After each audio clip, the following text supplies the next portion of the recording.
Hey Becky, well, there are scenes of panic and pandemonium at Kabul airport today as desperate people pour onto the runway trying to flee the country in what can only be described as a chaotic exodus. Now, people are literally clinging on to US military aircrafts as they try to take off. The US is in charge of the airport there, but their focus is on the evacuation of American personnel. As far as commercial flights go, it's a disorderly mess with little security, and the commercial flights are currently not running.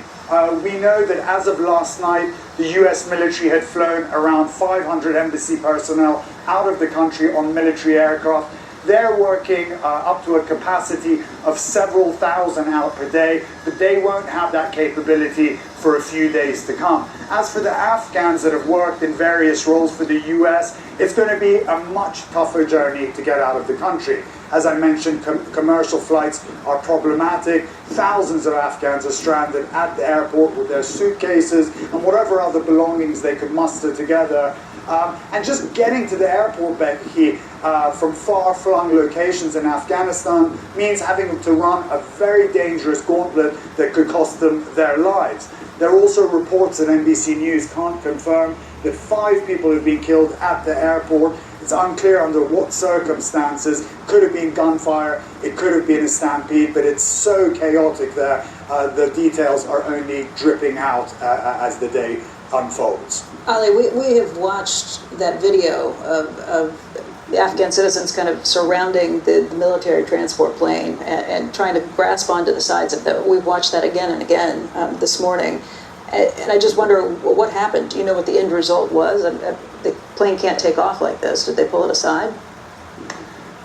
No, one of the planes actually took off, and there was also some very disturbing video that's emerged of people falling out of the wheel hub of the airplane after it had taken off. But most of the planes were grounded because they simply couldn't take off because there was a stampede of people on the runway, literally, as the video showed, clinging onto the plane. So a lot of them had to be grounded, and then the US Army then had to form a perimeter around the runway to stop people coming, pouring onto the runway, and they had to fire warning shots in the air to disperse people. So it's a real mess there, and you can see that the Afghan people, who are obviously not supporters of the Taliban, are desperate to find a way out of that country, even resorting to clinging on to wheels of airplanes. You mentioned how dangerous it is even to try and make the run to get out. And I guess that if you look like you are trying to get away, then obviously you're not a supporter, and that puts you at incredible risk.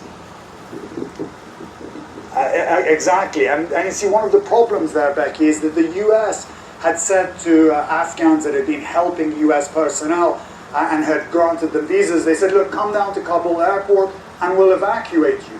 The problem with that is a lot of these Afghans were in far-flung parts of the country. It's a vast country. They didn't have any money 2 weeks ago to get a commercial flight from some corner of the country to Kabul to get evacuated. And they just simply couldn't go by roads with their families because it was too dangerous. If the Taliban caught them, at best they would be detained, and at worst they would be killed. So it was this really dangerous gauntlet that they had to run through the country, which many of them were unable to do and are now in hiding, totally unaware of what the future holds for them, as the Taliban has now totally overrun the country. But they never